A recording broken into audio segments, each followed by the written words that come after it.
Gandhi TV के सवाल और उन पर अब राहुल गांधी दे रहे हैं जवाब और राहुल गांधी के जवाबों का सटीक विश्लेषण। क्योंकि गांधी टीवी बेरोजगारों का, बेरोजगारों के लिए, बेरोजगारों के द्वारा चैनल है।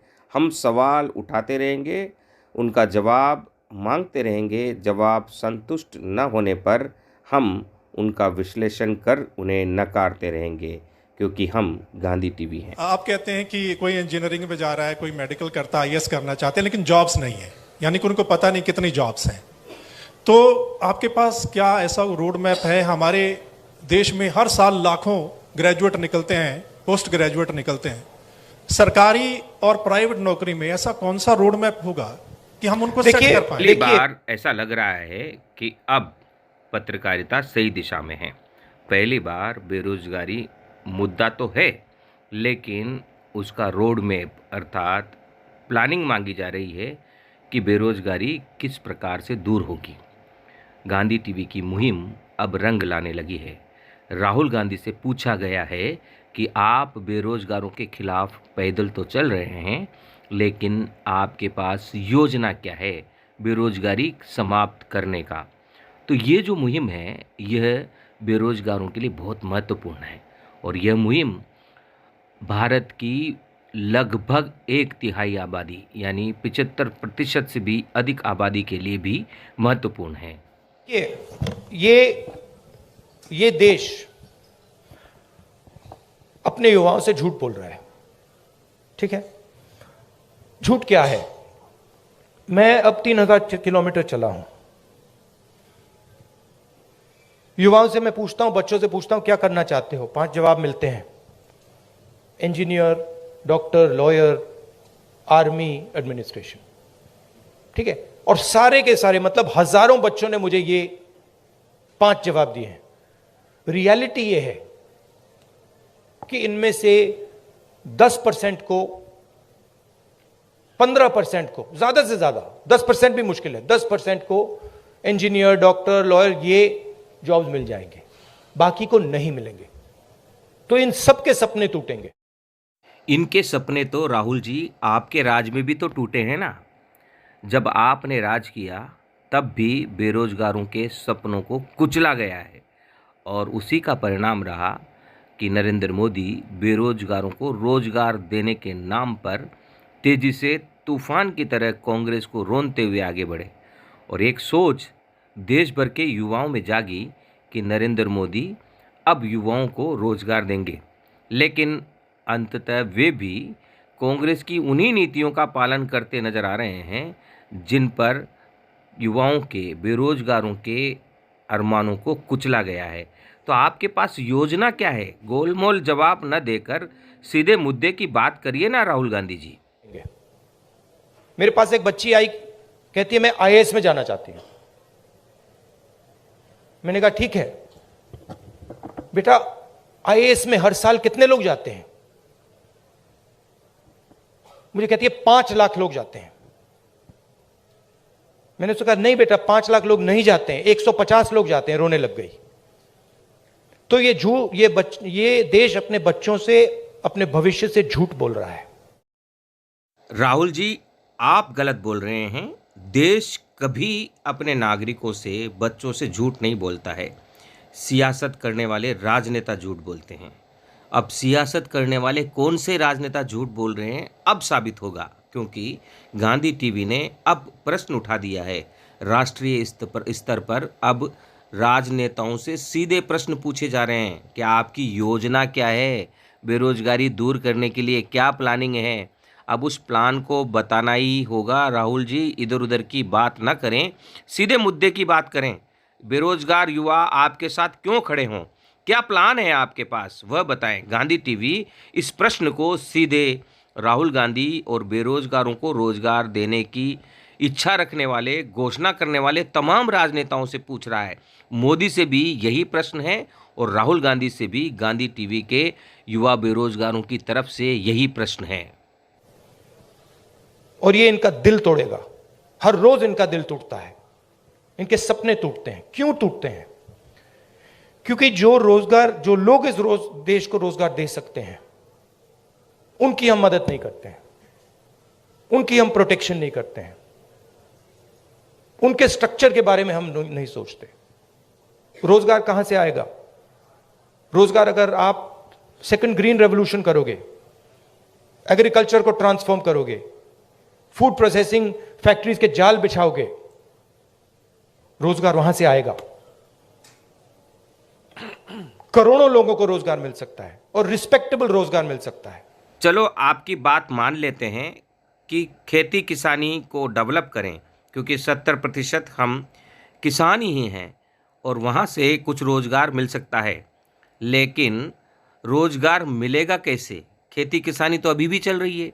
आप कह रहे हैं फूड प्रसंस्करण, अर्थात कोई खाद्य सामग्री खराब ना हो, उसके लिए कोई सिस्टम डेवलप किया जाए और वो जो फूड या जो खाद्य सामग्री किसान बनाता है उसे अंतर्राष्ट्रीय बाजार में उपलब्ध कराया जाए। आपने इलेक्शन के समय में भी यही कहा था।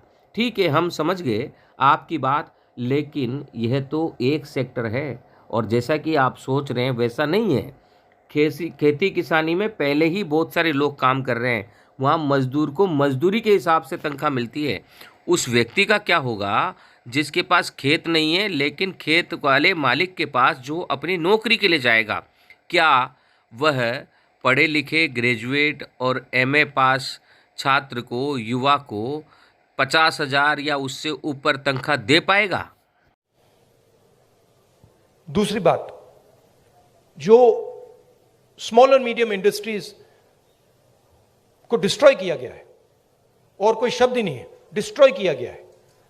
जीएसटी, डिमोनेटाइजेशन और कोविड के समय जो किया, वो दूसरे लोग हैं जो रोजगार दे सकते हैं, करोड़ों लोगों को रोजगार दे सकते हैं। मैं आपसे सवाल पूछना चाहता हूं, आप मुझे वो नाम बता दीजिए जो छोटी कंपनी चलाता हो, स्मॉल और मीडियम साइज इंडस्ट्री चलाता हो, जो आज लाखों करोड़ का मालिक हो गया है। नाम यहाँ भी आप यथार्थ से परे हैं। हमारे देश में स्मॉल स्केल इंडस्ट्रीज, मध्यम दर्जे की और छोटी स्तर की कंपनियां तो बहुत हैं, लेकिन वहाँ तनख्वाह की क्या व्यवस्था है? प्राइवेट कंपनियां सरकारी रूल के अनुसार, सरकारी नियम के अनुसार तनख्वाह देती ही नहीं हैं और 9 घंटे के बजाय वहाँ 15-15, 18-18 घंटे लोगों से काम करवाया जाता है। वहाँ ग्रेजुएट और पढ़े लिखे नौजवानों को तनख्वाह क्या मिलेगी? 12,000 रुपये महीना। 12,000 रुपये महीने में आप कैसे बेरोजगारों को खपा सकते हैं? जो नाम बता दो मुझे। आप ये होंडा गाड़ी चलाते हैं, इसका मालिक मैकेनिक था। ये टोयोटा गाड़ी चलाते हैं, इसका मालिक मैकेनिक था। आप मुझे मैकेनिक का नाम दे दो जो इस देश में बड़ा उद्योगपति बन गया है, बताओ। नहीं है। तो जो रोजगार दे सकते हैं, जो सपने पूरे कर सकते हैं, उनको उनकी हत्या हो रही है। यह मैकेनिक तो आपके राज में भी थे, फिर क्या रहा? मैकेनिक तो मैकेनिक ही रह गया ना, उसको किसी प्रकार की मदद मिली नहीं ना। और जो पॉलिसियां लाई गई, पुराने वाहनों को कंडम घोषित करते हुए उन्हें हटाकर नए वाहन लेने के लिए मजबूर किया गया ग्राहकों को, उसका कारण क्या रहा? जब पुराने वाहन मार्केट से हट गए तो मैकेनिक के पास तो काम ही कम हो गया, और जब नए वाहन आ गए और नए वाहन लेने की पॉलिसी आपने बड़े शहरों में लागू कर दी, 10-10, 15-15 वर्ष में आप वाहनों को चलन से बाहर करने की योजना ले आए, उसका मतलब क्या रहा? उसका फ़ायदा किसे मिला? उन्हीं उद्योगपतियों को ना, जिनका आप विरोध कर रहे हैं। तो पॉलिसी क्या होगी ये बताएं। तो रोड मैप क्या है? रोड मैप ये है कि जो स्मॉल और मीडियम इंडस्ट्री की बेस है हिंदुस्तान की, उसको प्रोटेक्ट करा जाए, उनको फाइनेंस दिया जाए, और ये जो छोटे छोटे बिजनेसेस हैं इनको टेक्नोलॉजी के साथ ट्रांसफॉर्म करके इनमें से 5-10% को बड़े बिजनेसेस बना जाए। ये दूसरा रोड मैप है। बहुत अच्छी बात है, यहाँ कुछ समझ में आ रही है, क्योंकि गांधी टीवी सच को सच की तरह स्वीकारता है। लेकिन यहाँ भी एक लकूना है। क्या है प्रॉब्लम? कि जो बड़े उद्योगपति हैं, जिन्होंने पैसा अपने पास घेर कर रख लिया है, मार्केट पर एक अधिकार सा जम गया है, जब अडानी अंबानी छोटे छोटे बिजनेस भी करने लगे हैं, अंबानी दाल भी बेच रहा है, आटा भी बेच रहा है, तब शहर का वो व्यापारी क्या करेगा? इनके सामने टिकेगी कैसे ये जो छोटी व्यापारिक कंपनियां हैं? इनकी मार्केटिंग, इनकी ब्रांडिंग बड़ी कंपनियों के आगे कैसे टिक पाएंगी? ऐसे में जब पत्रकारों तक को बड़े कंपनी के लोग टिकने नहीं दे रहे हैं, तो छोटे व्यापारियों को टिकेंगे कैसे? तीसरा रोड मैप है कि हमारा जो शिक्षा का सिस्टम है, ये सिर्फ 5 चीजें सिखाने की कोशिश कर रहा है, मतलब 5 रास्ते दिखा रहा है। इस देश में लाखों रास्ते हैं। जिस दिन ये देश स्किल्स की रिस्पेक्ट करना शुरू कर जाए, उस दिन ये देश सच्चा सुपर पावर बन जाएगा। उस दिन तक ये सब खोखला है। इस देश में स्किल्स जो होती हैं, चाहे वो बढ़ई की हो, चाहे वो मैकेनिक की हो, किसी की भी हो, चाहे वो किसान की हो, उसको उसकी कोई इज्जत नहीं करता है, उसका मजाक उड़ाते हैं, देखो ये क्या कर रहा है। जिस दिन वो हो जाएगा, उस दिन ये देश चाइना का मुकाबला कर जाएगा और यहां पे made in India, made in India, made in India सब जगह दिखना शुरू हो जाएगा। वो रोड मैप है। बिल्कुल सही बात है, आपने बहुत अच्छी योजना बताई है, लेकिन आपके सरकार में भी और मोदी के सरकार में भी स्किल डेवलपमेंट के लिए जितनी भी योजनाएं लाई गई, जितने भी पैसे खर्च किए, वे भी भ्रष्टाचार की भेंट चढ़ गए। आपके द्वारा शासित राजस्थान में स्किल डेवलपमेंट के क्षेत्र में जो घोटाले हुए हैं, वे जग जाहिर हैं। तो स्किल डेवलपमेंट के लिए जो प्रयास किए जाते हैं, जो देश को खड़ा करने के लिए तैयारियां की जाती है, उन तैयारियों को आपके पिताजी ने कहा था कि 100 रुपये बेचते हैं तो 1 रुपये आता है। अब तो 1 रुपये भी नहीं आता है, 100 रुपये ऊपर से बेचते हैं तो नीचे से 100 रुपये और चला जाता है। अब ये सिस्टम हो गया है। तो इस सिस्टम को सुधारे बगैर आपका जो स्किल डेवलपमेंट की योजना है, स्किल में मजबूत करना, हुनर में मजबूत करना युवाओं को, उसके लिए जो पैसा खर्च किया जाएगा वह सही दिशा में हो, कैसे संभव हो पाएगा?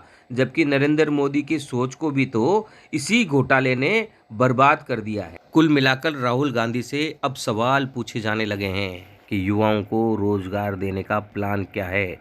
गांधी टीवी इसी क्षण का इंतजार कर रहा था, लेकिन अभी तक वह प्लान सामने आया नहीं है। वह प्लान है, हमें मालूम है, हम इंतज़ार कर रहे हैं कि कोई बड़ा नेता उस प्लान की चर्चा खुलकर करे, क्योंकि उस प्लान में जिन बड़े उद्योगपतियों का नाम राहुल गांधी ले रहे हैं कि देश की पूरी संपत्ति कुल 5 या 10 उद्योगपतियों के पास जमा है, वह जमा जो राशि है, वह जमा जो धन है, वह निकलकर सीधे मध्यम वर्ग के हाथ में आ जाएगा। जी हाँ, वह प्लानिंग हम इंतज़ार कर रहे हैं कि कोई कहे कि क्या प्लान हो सकता है। इतनी हिम्मत कौन कर सकता है जो इन 5% उद्योगपतियों के खिलाफ खड़ा हो जाएगा, जो हमेशा सरकार को अपनी जेब में रखते हैं। गांधी टीवी सवाल उठा सकता है। हमें पता है, हम तो बहुत छोटे लोग हैं।